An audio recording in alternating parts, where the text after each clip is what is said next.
Hello everyone. Hello and welcome to this session on lessons from recent Azure vulnerabilities. So thanks very much for joining me today. So this session is actually a special session because it's for the Azure Festive event.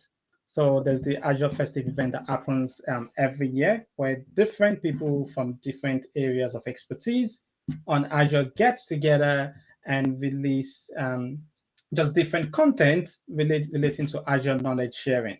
So this is my own contribution to the event this year. So I participated in the event last year also.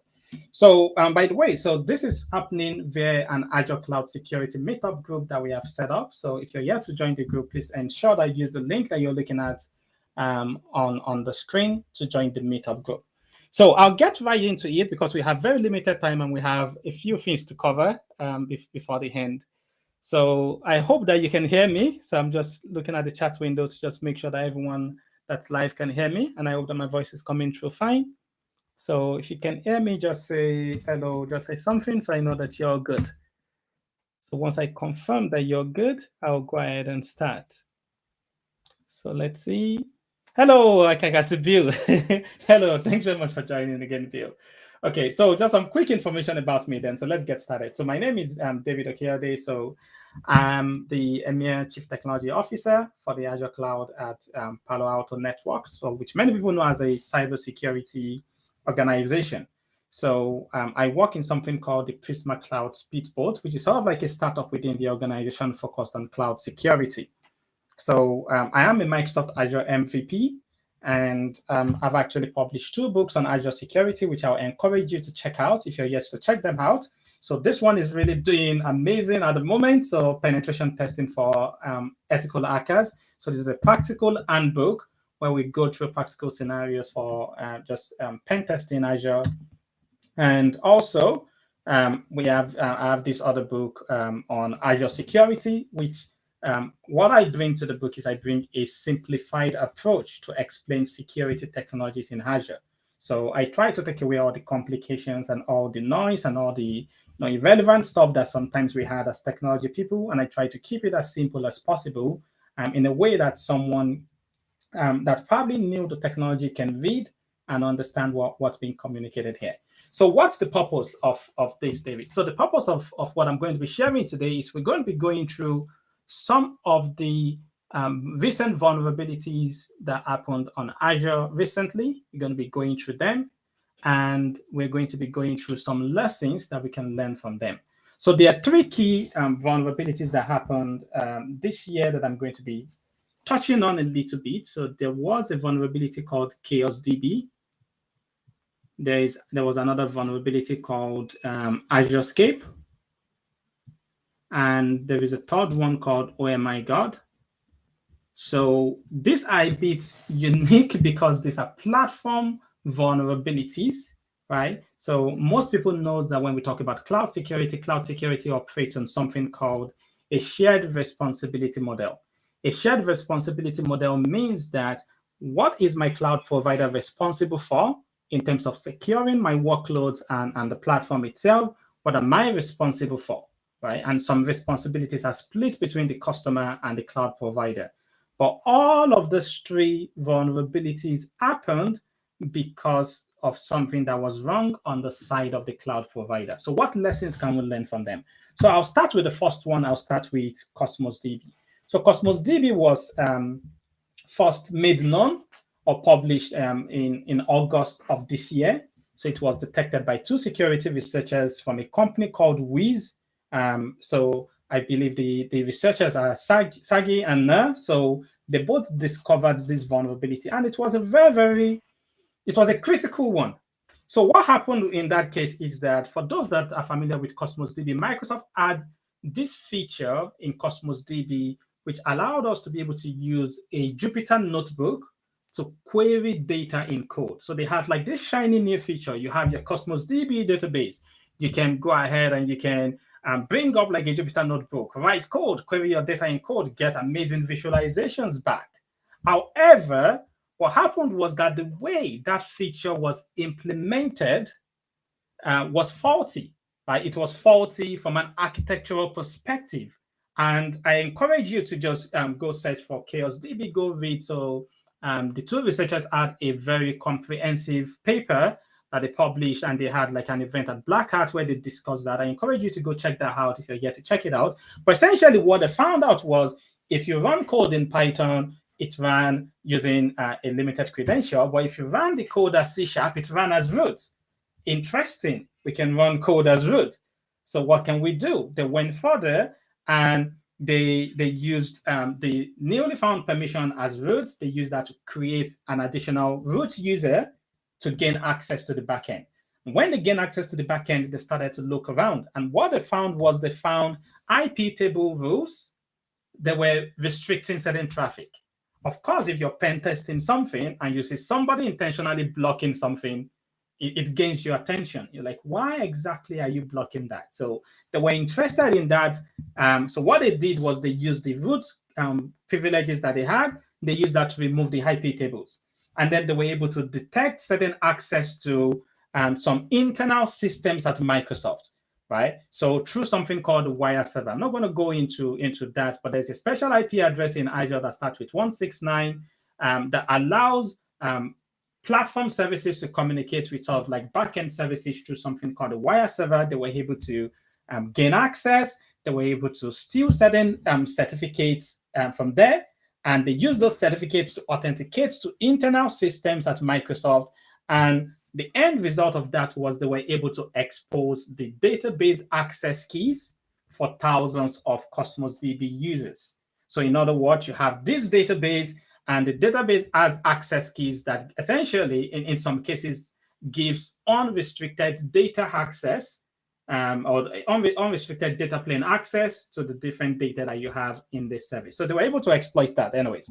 So what lessons can we learn from this, right? So that's what I'm going to be focusing on. So let's get started with some of the lessons. Lesson number one that we can learn from this is that when we say zero trust also needs to apply to our cloud service providers. It's important that we have that mindset when we're architecting. I mentioned the principle of the principles of shared responsibility when it comes to cloud security earlier. We have to be careful with how we apply that principle, right? We have to trust what our cloud providers are saying, but we should not rely on what our cloud providers are saying because something like Cosmos DB could happen. So the truth about it is that regardless of what happened on the Microsoft side, there are certain designs that customers could have put in place and they would not have been impacted. The access keys would have been exposed, but their data won't have been stolen, right? So we need to take the zero trust approach of you have to trust your cloud service provider, right? If you don't trust your cloud service provider, then you probably won't be using their service. So you have to have a certain level of limited trust in your cloud service provider, but don't rely on their claims, right? Always protect yourself, even if something happens on their side. Number two lesson that we can learn from that is that it's very important for us to improve our cloud identity and access security posture. What do you mean by that, David? I'll get into that in a minute. But when we talk about accessing services in Azure, there are three main authentication and authorization methods that we have for accessing services in Azure. You can use something called key-based authentication. So key-based authentication usually works using either a long-lived access key, right? So in the case of a storage account or Cosmos DB in that case, so what the attacker stole in that case of Cosmos DB was they stole the access key. But key-based access or authorization on authentication and authorization can also be temporary shared access tokens, right? So these are temporary signed tokens that we can use to authenticate and access services using keys. So those are the two main methods that we have when we talk about key-based access. Or we can use identity-based authentication and authorization. So by the way, examples of temporary shared access signatures. So Azure Storage uses that. Azure Disk uses that also. So if you have a disk in Azure, you can generate, because Azure Disk is backed by Azure Storage, so it leverages that, so you can generate a shared access signature token that you can use to essentially exfiltrate the entire disk. So anyways, identity-based access. So identity-based access, so typically many services in Azure supports, Azure AD authentication. And the good thing is if you support Azure AD authentication, then you can use Outback for authorization. So Microsoft are beginning to support attribute-based access control also. So they have ABAC authorization currently in preview, I believe, for Azure storage. So maybe that's something that you want to look into. But also in terms of identity-based authentication and authorization, some services in Azure also support on-premises Active Directory. So services like Azure Files support on-premises Active Directory. So those are the different types that we have. And also, actually, there are some identity-based access that are local authentication, right? So what we want to do is we want to make sure that we manage the methods that people can use to access our service. We have to manage them properly. Right? What we mean by that is you have to look at your services. What access-based methods do they support?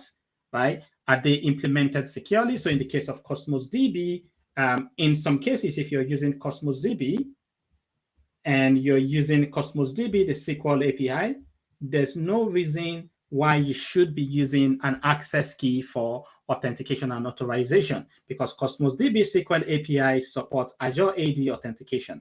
And if customers had disabled access key authentication for their Cosmos DB databases that are using the SQL API, they would not have been impacted. Even if the keys were stolen, that's been disabled now, so there's really nothing that you can do with the key to impact the customer. So you have to really manage your identity and access security posture properly.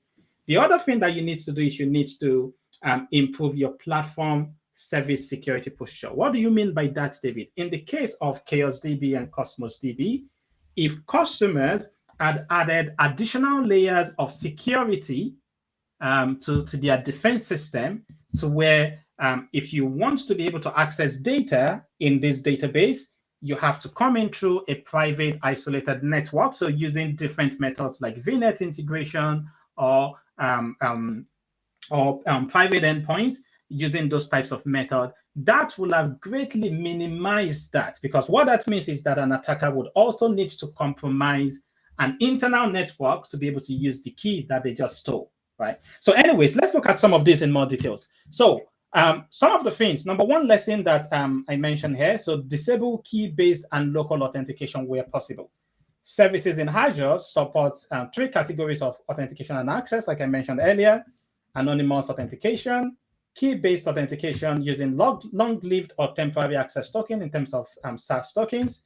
Identity-based, we can either be local authentication or Azure Active Directory or Active Directory authentication. So when it comes to anonymous, there are 2 main services that are supported. We have Azure Blob Storage, we have Azure Container Registry. So these services does support anonymous authentication, which means you don't need to validate your identity to access certain objects in those services, right? So these are the 2 main services that support that. And when it comes to how an attacker could look to exploit that, an attacker will be looking to use tools, for example, to guess the resource name and the object name. And in the case of Container Registry, they need to guess the repository name. And if they're able to guess that, then they can go ahead and just exfiltrate whatever objects that they've been able to detect. So what you want to do is that you can disable anonymous access for those services. You can disable them on the resource level. So if I go to a storage account, if I go to the property of the storage account, I can go under the configuration option and I can disable public access. I can also do that for Azure Container Registry. I can use something like Azure CLI, like I'm using here, to disable that. So you can also enforce it centrally. So there are Azure policies that are available that you can use to enforce that centrally and disable this. So then we have long-lived access keys. There are about 28 services in Azure that support long-lived access keys.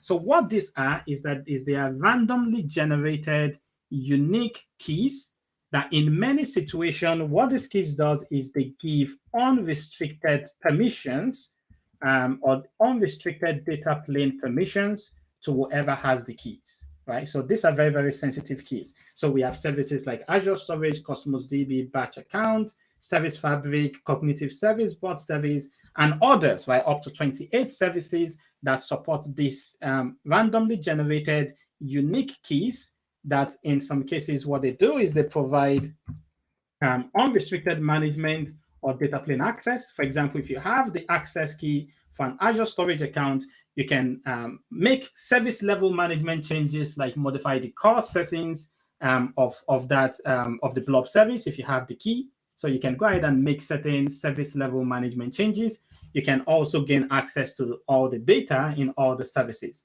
right? The same thing when we talk about Cosmos DB. Cosmos DB has a read-write key that you can use to gain read and write permission to all the data in the database. So these are keys that you want to be very, very careful with.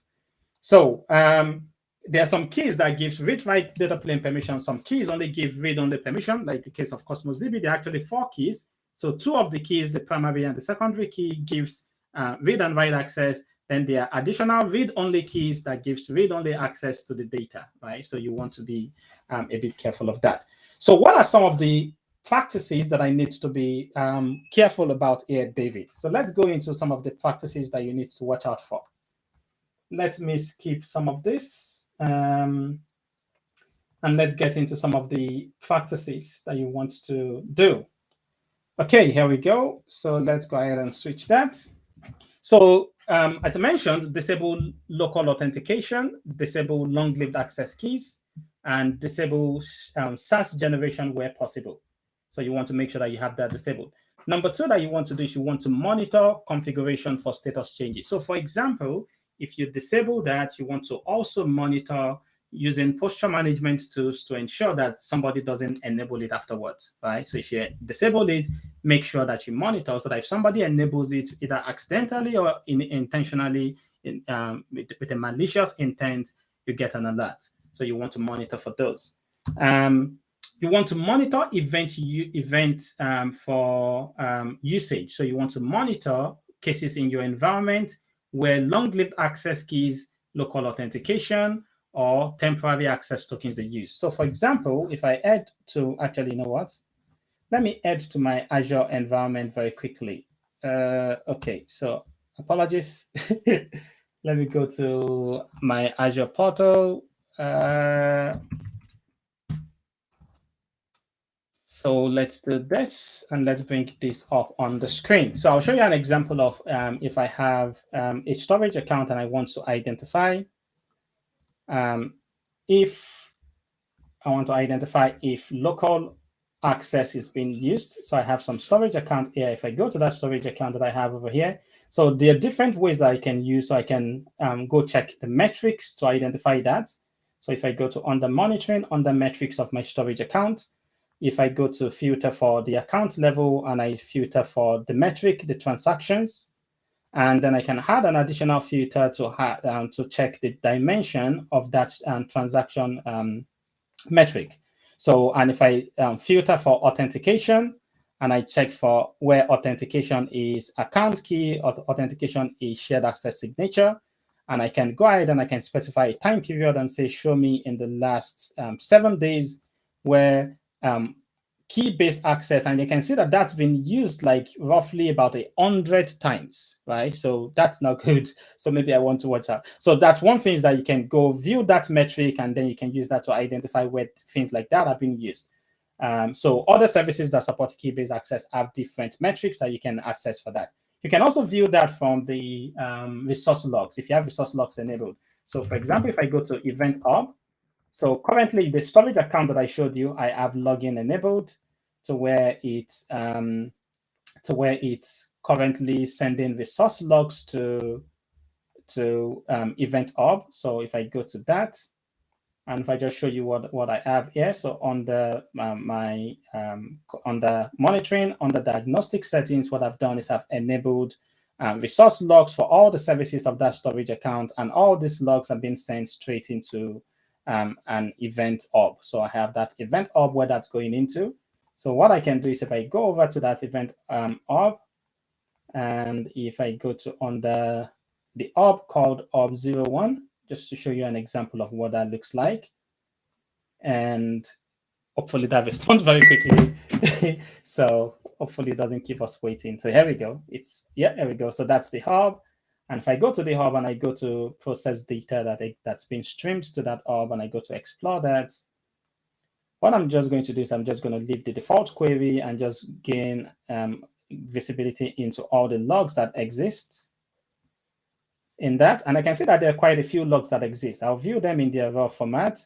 And you can see here, you can see identity account key. So what that's showing to me, it is showing the client IP that made that call. It's showing the type of access that that client ID is using. And you can see that for every call, you can look for the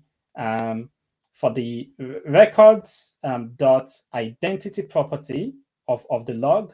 And then you can look at you can look for the identity.type property, and you see whether that's using an account key or shared access signature and other stuff. So you want to monitor that across your environment. So that's very important. So let's get back to the slides here. So what else should I do, David? So the other thing that you want to watch out for is that it's not always possible to disable local authentication, right? It's not always possible to disable that. When it's not possible to disable local authentication, what do you want to do? Number one, you want to really manage how you distribute those access keys. That's very important, right? Because a lot of those access keys, one of the reasons why they're vulnerable is because they are so decentralized. And because they're also decentralized, sometimes it's it's easy to use them to perform man-in-the-middle attack if they get intercepted in whatever way. Somebody can use them and use them to access that, who is not the original user of that key. So that's the reason why they're very sensitive. So, for example, in some of the cases you want to, or in many cases you want to store those keys and store them in Key Vault. So this is where Microsoft sort of have a non-uniform capabilities here. So services, for example, services like Azure Storage has integration with Key Vault for you to manage your shared access signature token generation using Key Vault. But services like Cosmos DB don't support that, so it's not really uniform across all of Azure. So you just want to be aware of what's possible, what's not possible, right? As part of what you implement, you also want to have regular rotation. But you have to be very careful when you're implementing regular rotation. So, for example, there are cases like if you're using Azure Storage to log your NSG flow logs. So I'm using Azure Storage to log my NSG flow logs. If I rotate the key of that storage account, it's going to break my flow login, right? So my flow login will stop working. Because the way that flow login is currently implemented in Azure is that when you enable it the first time, it makes a record of the key of that storage account, and that's what it's going to use. So you have to be careful with certain resources in your environment that may have this type of implementation where if you rotate the key, it's going to break functionality like flow login, which is not a good thing because you get into an incident, you need to do some forensic checks, and then you're not able to do that because login is broken. So you want to be a bit careful with those. So what else should I watch out for and should I do in this case, David? The other thing that you want to do is you want to enable private link or VNet integration as a second line of defense. If you're not able to disable that, add an additional layer of defense. Make sure that you have in place that if somebody wants to use key-based authentication to access a platform resource in your environment, they have to come in through an isolated private network. They're not doing that over a public network, right? So add that as a second line of defense. So here are some of the things that you need to consider. The services that I'm using in Azure, do they support local credential access? I have a series of blog posts that will be coming out in the new year. So check out davidokayode.medium.com and azurehangout.com. So check out those two websites. I'll be releasing a series of blog posts where I'll be highlighting what are those. There's currently about 30 services that support local authentication. About 28 of them support long-lived access token or access keys, right? I think probably about 5 or 6 of them support just local username and password. So local username and password. Microsoft just recently added one to that. So for those of you that may not know, Microsoft recently released a new capability for Azure Blob Storage, where Azure Blob Storage supports SFTP. So you can create a storage account. It actually, you know what? I think I have one that I can use to show you an example of that. So I have a storage account here. and this storage account, if I go to that storage account right there, and if I scroll down, I currently have it in East US2, and you can see they have this new capability in preview called SFTP support. If I enable SFTP for my Azure storage, the only way to use SFTP is you have to add a local user, right? So that's not the best. You have to add a local user with a password or SSH key. So it does not support Azure AD authentication at the moment. So you want to be a bit careful. So essentially, you have to know this. You have to know which services do I have that support this type of decentralized access. It's important for you to know. So again, check out those blog posts, davidokayode.medium.com, azurehangout.com. Check out those blog posts. I'll be highlighting all those services and I'll help you to understand them. So the other thing that you want to consider is you want to consider what's the possible impact if this credential is compromised. If this access key gets exposed, like in the case of ChaosDB, what's the impact? In some cases, the impact is an attacker could get access to sensitive data. In some cases, the impact is an attacker could run code in my environment or inject code into my environment in a supply chain attack. So you have to know what's the impact, and that will help you to assess the risk of the different services that you're adopting in Azure. Number 3, does the service also support identity-based authentication? In some cases, it does not, which means you're stuck with using local authentication because the service itself doesn't support that. That's the case with Cosmos DB. With certain services in Cosmos DB, certain APIs still do not support Azure AD authentication. So you still have to use key-based authentication for them. So you have to know whether you can switch to identity or not. So again, I'll be going through all these considerations for all the services in the blog post that I'm going to be starting next year. So check out the blogs. So number 4, can local credential be disabled? In some cases, you can disable local authentication to those services. In some cases, you cannot. You have to know which one that you can. You have to know which one that you cannot disable access to. You have to know which one that if you disable access could break other things, right? So number 4, does it support private network isolation and access? So that's important because, for example, if you cannot disable local authentication for whatever reason, then the next best thing that you want to do is you want to have multiple layers of defense. But in some cases, the service does not support private network isolation. So you want to know which one supports, which one does not support. Number 6, in this case, can the service be assigned an identity? So this one is important because that can be another way to escalate privileges.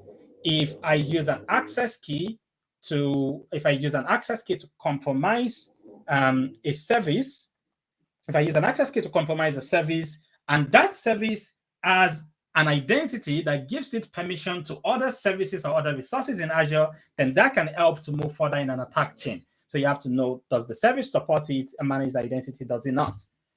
Can the service execute user-provided code? So, for example, there are certain service keys for things like Azure App Service and Azure Functions that if that falls into the hand of the wrong user, the user can modify the code in those services. And essentially, that's like a supply chain attack where maybe your users that are accessing those applications now get compromised because of that. Other thing that you want to know, what permissions and roles have access to the credential? Why do I want to know this, David? The reason why I want to know this is I want to know I want to know what roles or what users or services or applications in my environment have access to be able to read or modify these local credentials. And the last one that you want to keep in mind is how do you detect usage and how do you monitor usage? So that's another very important thing that you want to keep in mind to do. So I'm looking at the time here. We have very, very few time. So what I'm going to do is I'm going to jump to one more, and I'm going to talk about the lessons from there, and then I'll stop for today. So let's go to another one. So this time around, I'll go for the oh my God vulnerability. So the oh my God vulnerability. So what's with the oh my God vulnerability? So this is an RCE vulnerability in a cloud platform agent. So the way that worked, and again, this was discovered by researchers at Wiz. So I believe that Na, who was involved in the ChaosDB one, was also part of the people involved in this one. So the way that this vulnerability worked was Azure virtual machines, or in this case, Linux virtual machines on Azure, they had certain platform agents that exists on them.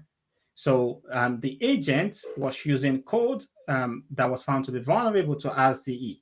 So the danger of that is if this virtual machine, if this Linux virtual machine happened to be exposed publicly where it has a public IP address, then that could be an easy way for an attacker to run the exploit and then be able to gain remote code execution into the environment, which they can then use to move laterally across the rest of the environment.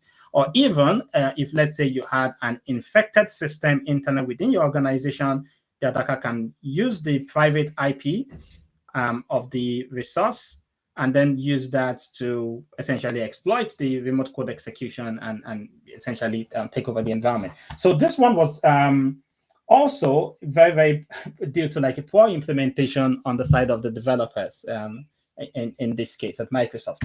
So what happened was it's like a traditional remote code execution where you send a request with authentication and then you see how it behaves. And then you send a request without authorization, and then you see how it behaves. So when the researchers in this case, when they sent a request without authorization, guess what happened? It defaulted to root, right? So all you needed to do was remove the authorization and you get full access, right? Who needs authorization? So, and then once you're able to get into that, then you can now begin to look at other systems within the environment that also had that agent installed and then begin to compromise them and then move laterally across the organization. So that was the impact of the, oh my God, vulnerability. So the issue that came out after that, though, for me, was that I found that there is a lot of misunderstanding out there when it comes to managing virtual machine agents or platform virtual machine agents in Azure. So that's one of the key things that I want to pass across here, right?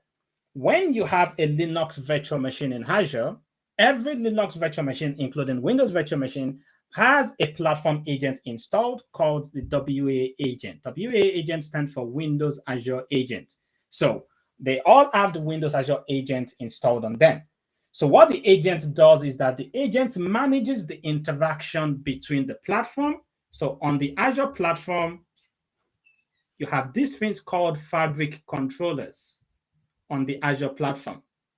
And when you have a virtual machine on the platform, the virtual machine has this agent, and that agent manages the communication between the fabric controllers and the operating system. So when you're doing things like network configuration, right? So what manages that network configuration of virtual machines in Azure? It's that agent communicating with the fabric controllers that handles that, right? So every VM has that. So the agent includes something called an extension handler. So that agent has something called an extension handler, and the extension handler is used to provision additional platform agents. What does that mean, David? What that means is maybe you want to enable things like backup capabilities for Azure using Azure Backup. You want to enable things like disk encryption using Azure Disk Encryption, right? So Azure Disk Encryption. You want to enable things like login using the Microsoft Monitoring Agent. All of these additional platform agents can be automatically installed using this extension handler. You just need to go to the platform and you just need to tick a box and say, I want to enable Azure Disk Encryption. And the agent that's going to be responsible for taking like the snapshot of the image, it's going to be provisioned using the extension handler via the agent on the operating system. So that's how that works. And the extension handler can install extensions that are either provided by Microsoft or extensions that are provided by third party, right? So the majority of the extensions are Microsoft extensions, but some of them are third party extensions. And you have extensions for backup, disk encryption, monitoring. Azure Security Center, when you enable the agent, has an extension that it installs. So most platform agents in Azure can be installed as a VM extension. So again, most of them can be installed via VM extension, but this is where you have to be careful. Even though you can install most of those platform agents using the VM extension via the extension handler, you can also choose to install them manually. And that was what caused a lot of the confusion after Oh My God was announced. So what caused a lot of the confusion was people were not sure who exactly is responsible for patching this.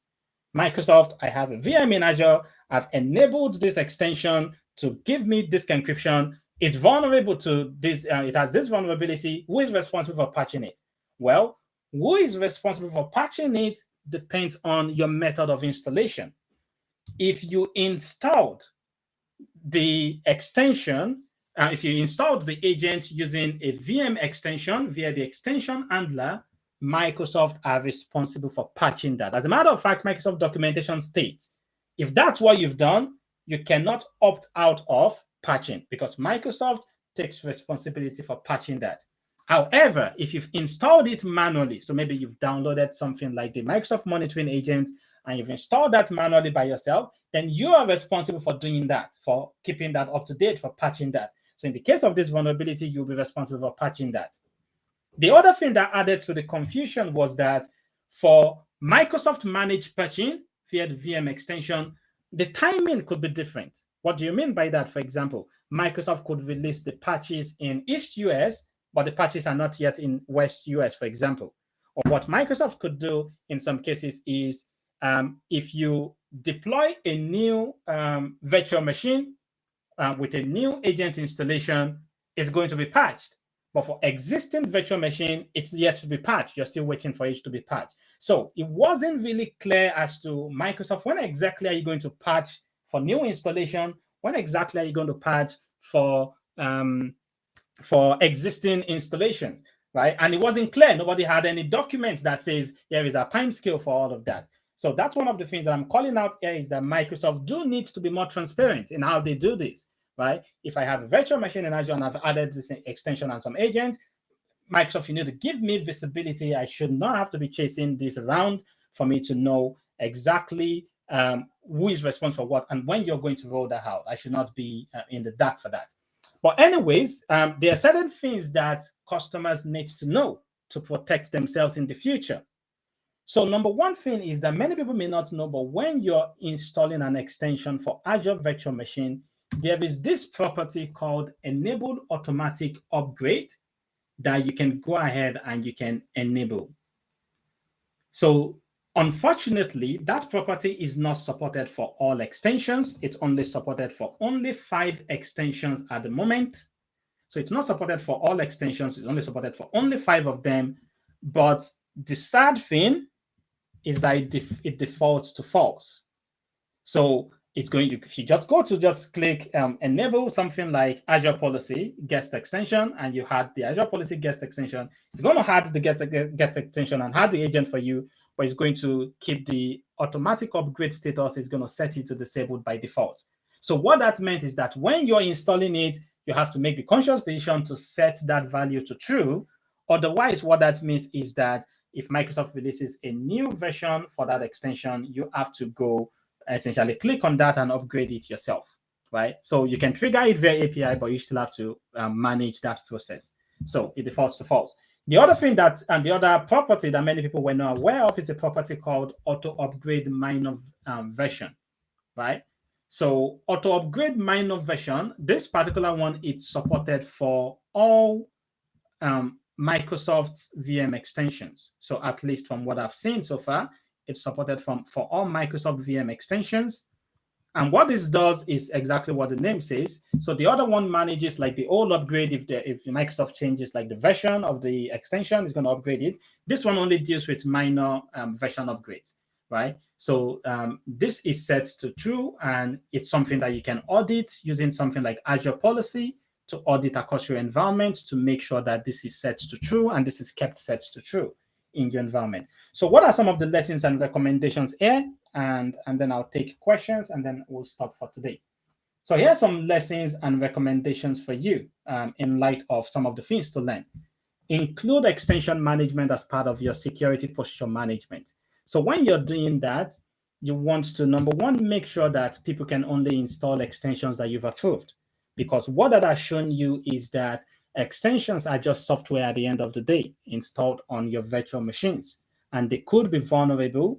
So you want to make sure that you are aware of which extensions people are able to install in your environment, and you can do that using something like Azure Policy.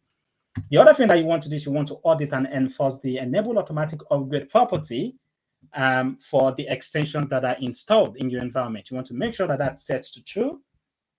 because what that means is that it becomes much more easy to manage at scale.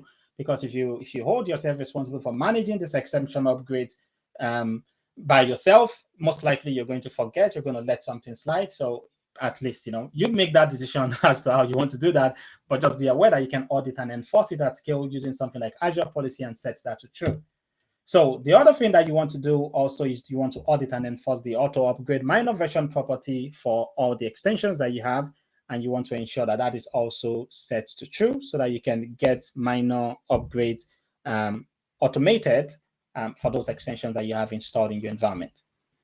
So that's where I'm going to stop. The additional things that I could say, but I don't have time to get into that. We have additional events that I'm going to be speaking at next year. So again, just follow my blog page, which is, we have davidokeyode.medium.com, and also follow azurehangout.com. And when I start putting out the blog posts where I break down those different services, at least from what I've learned in my different working with different customers, architecting security in Azure, I can pass those knowledge and I can share those out with you. And again, if I've not yet mentioned it enough, check out my 2 books on Azure security: Penetration Testing, Azure for Ethical Hackers, and also Microsoft Azure Security Technologies. So I'm going to stop there and I'm going to see if there's any questions in the chat window. And see that.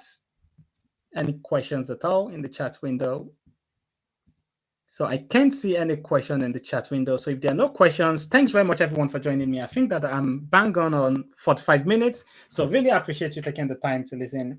Compliment of the season to everyone. Have a lovely day, afternoon, evening. Have a lovely weekend. Enjoy the season. Speak to you. Bye, everyone.